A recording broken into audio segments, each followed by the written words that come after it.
First, you have some time to read questions 1 to 3.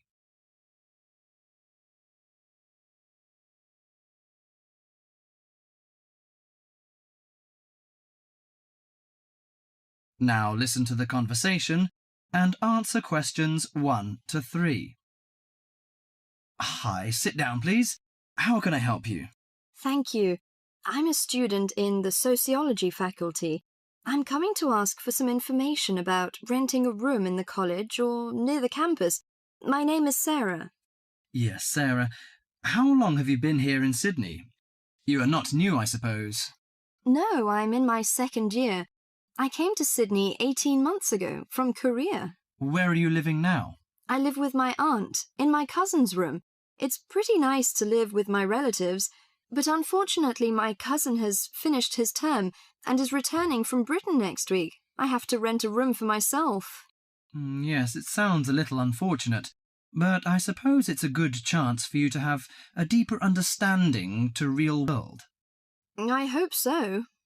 Well, what sort of thing are you looking for? What we provide ranges from shared flat to homestay. And of course we have houses with gardens if you like. No, the house with a garden is obviously out of my price range. Shared flat is not bad, but I prefer a homestay. I enjoy the feeling of living with the family.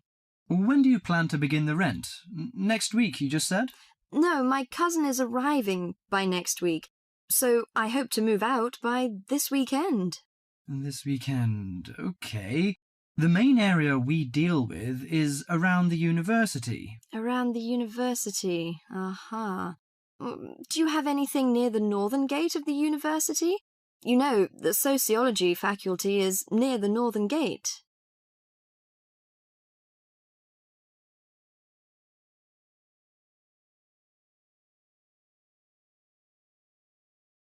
Before you hear the rest of the conversation, you have some time to look at questions 4 to 10.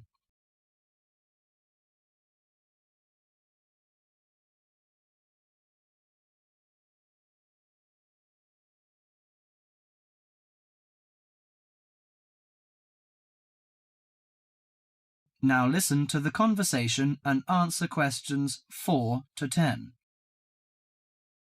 Yes, what sort of price are you thinking of?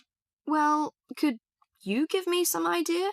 You know, I have no experience of renting a room. I don't know what price is reasonable, but I hope it's not over $300. I see. Usually the homestay ranges from $180 per month. Only $180? Yes, to $350 depending on a number of different factors. What does it depend on? Well, obviously the quality of the house, the facilities and extra services. Oh, I don't care about the quality very much, as long as it's clean. As to the facilities, I want the room with the separate bathroom. Kitchen isn't a necessity, because I don't want to cook by myself. I hope to have meals with the family if possible. Okay, let me check the files. Yes, I think this one might suit you. It's a family house with 2 vacant bedrooms. How about the owner of the house? I mean, is it a family or... According to the file, it is a retired lady. She wants to find college students as tenants. That's great. What's the condition of the rooms?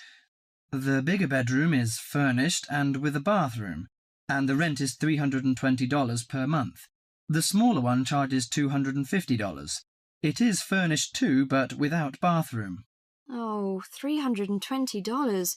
It's a bit out of my range, but I think I prefer the bigger one. How about the meals?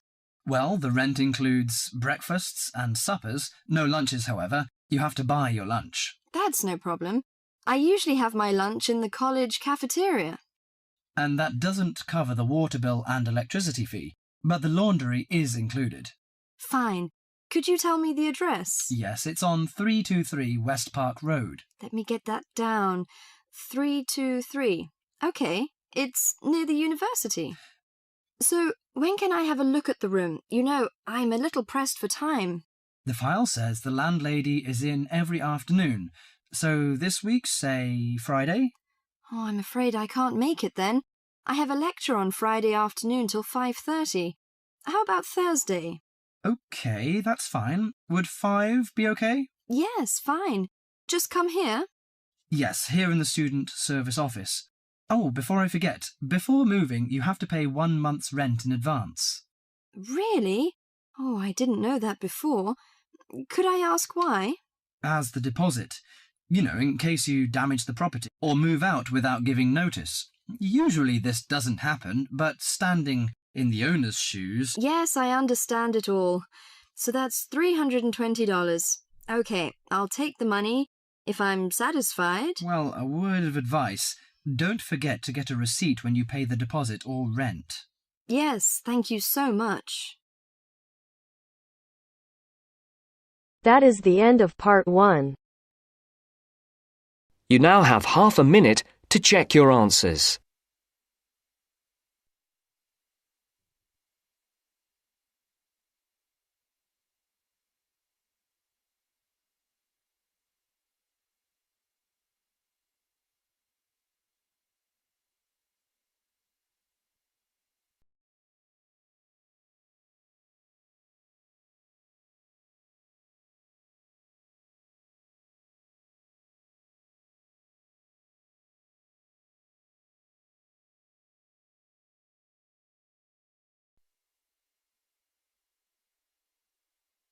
Now turns to part 2. Part 2. First, you have some time to look at questions 11 to 17.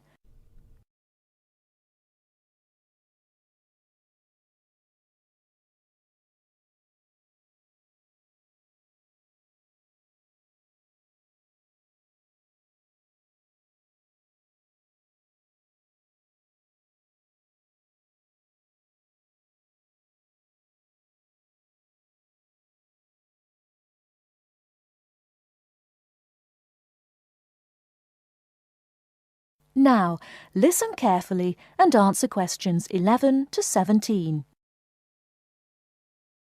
Hello, and thanks everyone for coming here today. I know it's always a bit stressful going for a job interview, but it's best to be prepared. For any of you who may not know me, my name is Fiona Ogilvie, and my job is to offer guidance and support for students with special needs. Now, you wouldn't be here today if you weren't interested in finding a job in the holidays. So let's get down to it and see what things you need to be looking out for. Most of you, I hope, will be applying for jobs with the companies that have been recommended by the university. The reason for this is that we here at the university already know these companies and have established good working relationships with them. I've also been to visit all of them and checked out the facilities they have to offer. You really need to make informed choices when you're looking for a job and make sure you know before you even get to the interview stage that your needs will be met. But I know that some of you are applying for jobs independently and have looked at companies outside the university recommended list. So for you, it's best to plan ahead and be aware of what it is you may need while you're working. Things that you need to check when you go for an interview are there enough toilet facilities and are these easily accessible? Also, you want to check that all the public areas inside the building are barrier-free, so you can get direct access to these public spaces whenever you need to. And ask about ramps into the building, so you know how many there are and where they are located. These kinds of things are so much more difficult to sort out when you've started work, as they take time.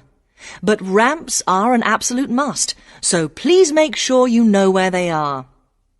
Another thing you must make sure of is that the lifts have the correct lowered control panels. Ask if all the lifts have this facility or if it's only certain ones. Now, something I think that is often overlooked is working hours. What you want to make sure of is that you get flexi time. This basically means that your working hours are flexible and you can clock on and clock off in times that suit you. Within reason, of course. Most companies do recognise that it takes much longer for someone in a wheelchair to get on and off buses and trains. Public transport can take that much longer, so you need to be organised and prepared. And for those of you lucky enough to own a car, check how many disability parking spaces are available. Remember that it's your right to have a disabled parking space. These also need to be near enough to a wheelchair accessible entrance or ramp. OK, are there any questions before we move on? Before you hear the rest of the talk, you have some time to look at questions 18 to 20.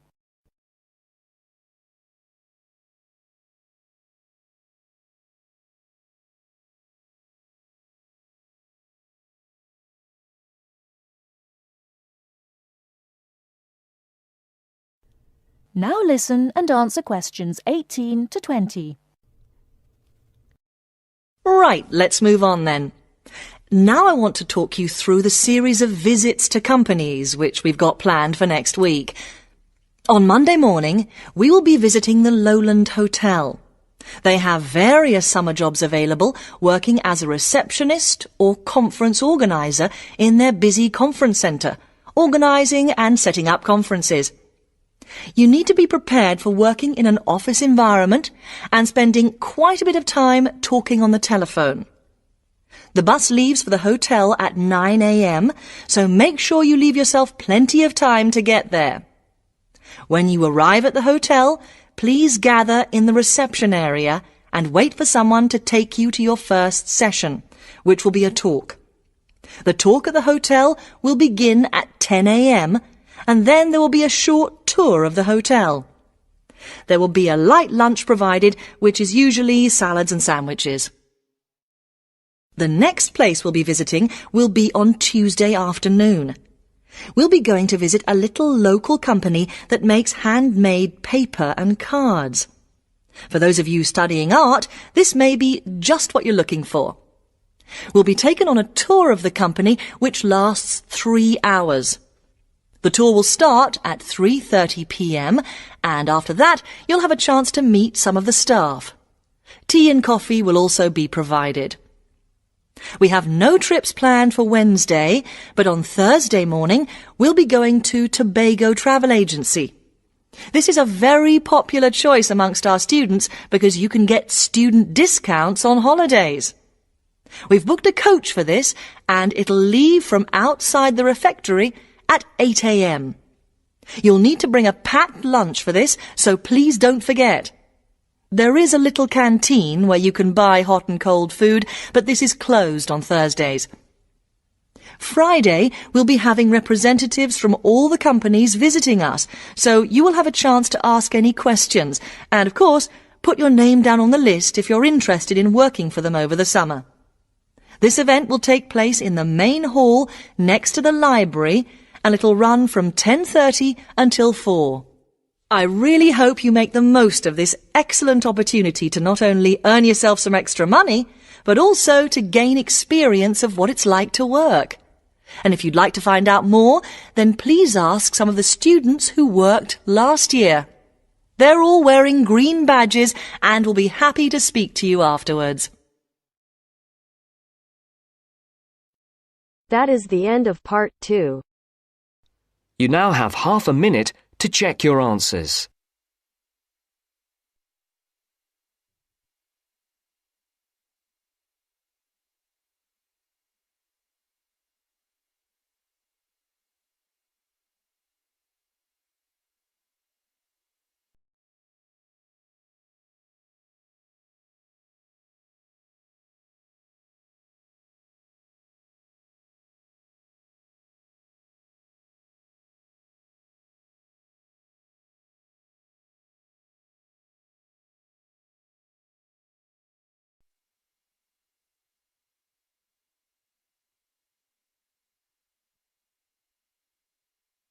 Section 3.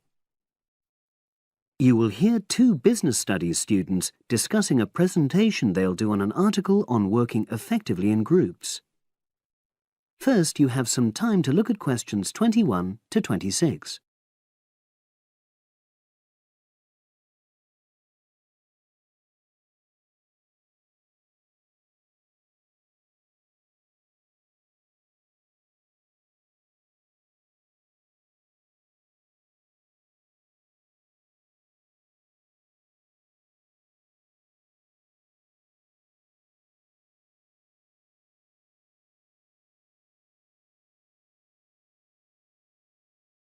Now listen and answer questions 21 to 26.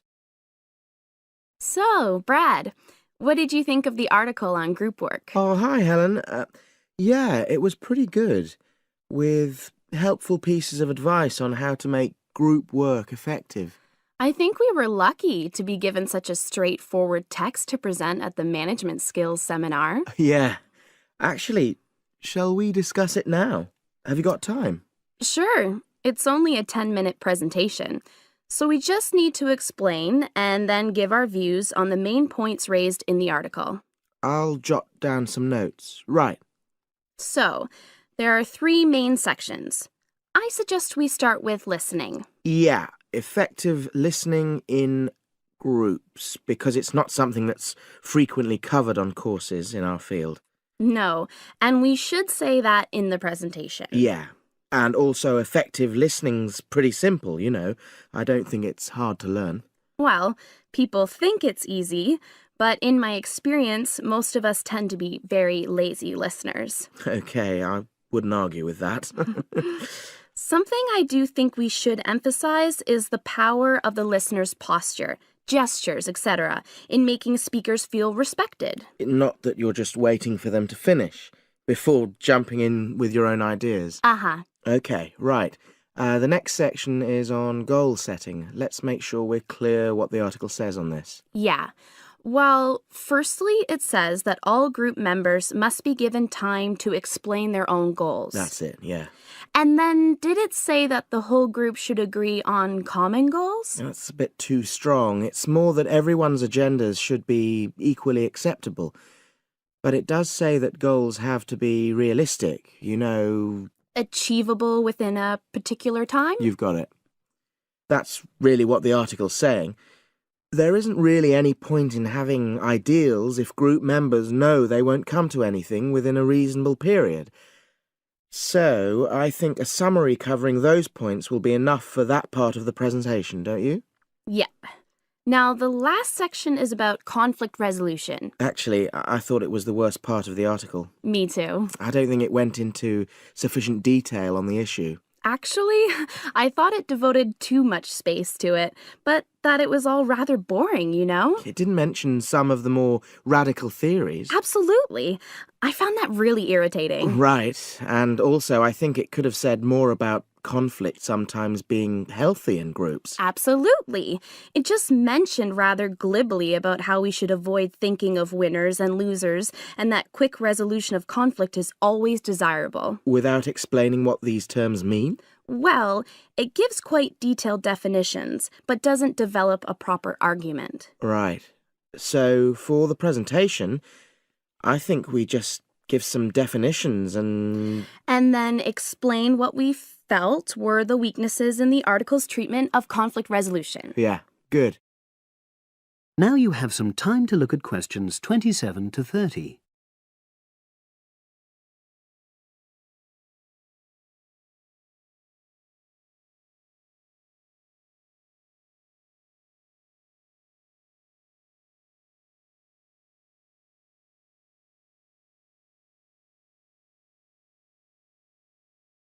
Now listen and answer questions 27 to 30. So, let's think about what we have to prepare for the actual presentation. Well, I suppose we'll use PowerPoint, but I'm hopeless at using it, especially if it has any visuals. I really have to look into doing a course on it because I know I'll need it in the future. Don't worry, I'm quite happy using PowerPoint and I'll put it together when everything else is ready. That's a relief. But yes, do that later. Okay. Now, I heard the tutor saying we have to include some well-chosen quotations from the article. I'm not sure if we do. I'll email him to find out. No need. I can just have a look at the specs he gave us when he set the task. That'll be quicker.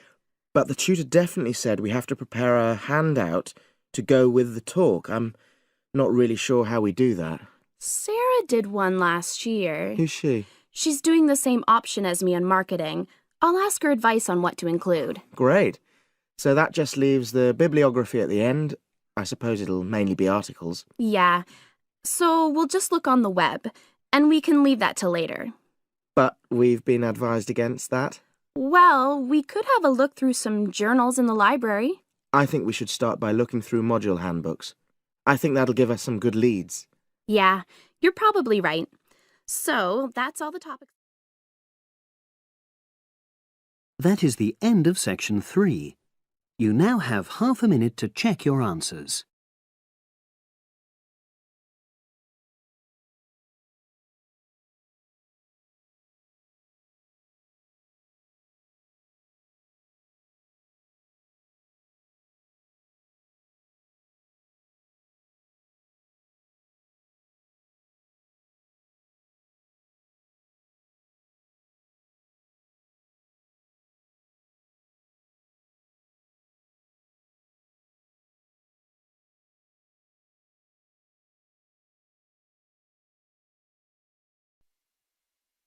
Now turns to part 4. Part 4. Now listen to the second part of the lecture. As you listen, complete the notes below. First, you have some time to look at questions 31 to 40.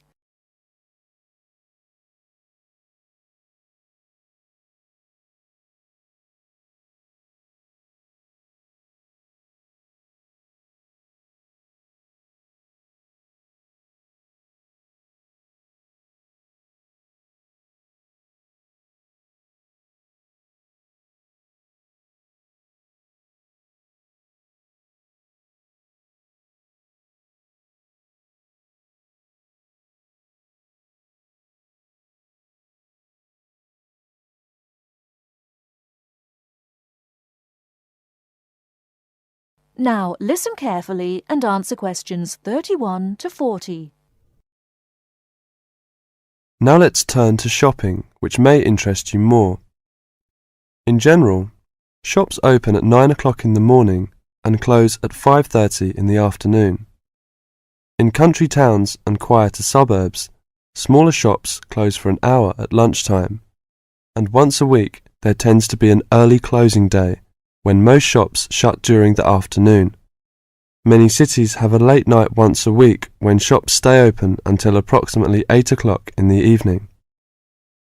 You should ensure that anything you bring into the country, such as travelling irons, heated rollers, hair dryers and electric shavers, can be used on the standard British voltage, which is 240 volts, 58 Z. Many hotels will, on request, be able to supply adapters for electric shavers. When you travel, you may want to send postcards home. Stamps can be bought at post offices throughout Britain. They are open from 9 o'clock to 5:30 Monday to Friday, and until 12:30 on Saturday. Stamps can also be bought at postal centre stamp dispensers, at large stores and major tourist attractions. For posting letters, you don't have to go far before finding a red painted letterbox. Alternatively, use the letterboxes at post offices. You may ask how much to tip in hotels and how much it is for a taxi.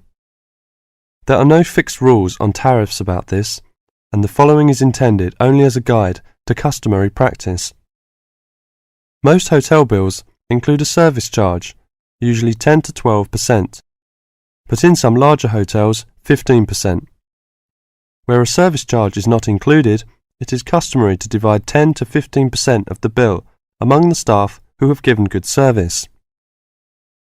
In restaurants, if a service charge is not included in the bill, then 10 to 15% is usually left for the waiter.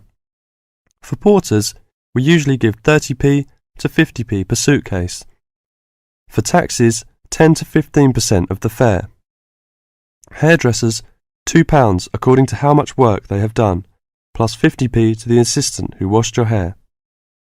If you drive in Britain, you should remember to drive on the left and overtake on the right.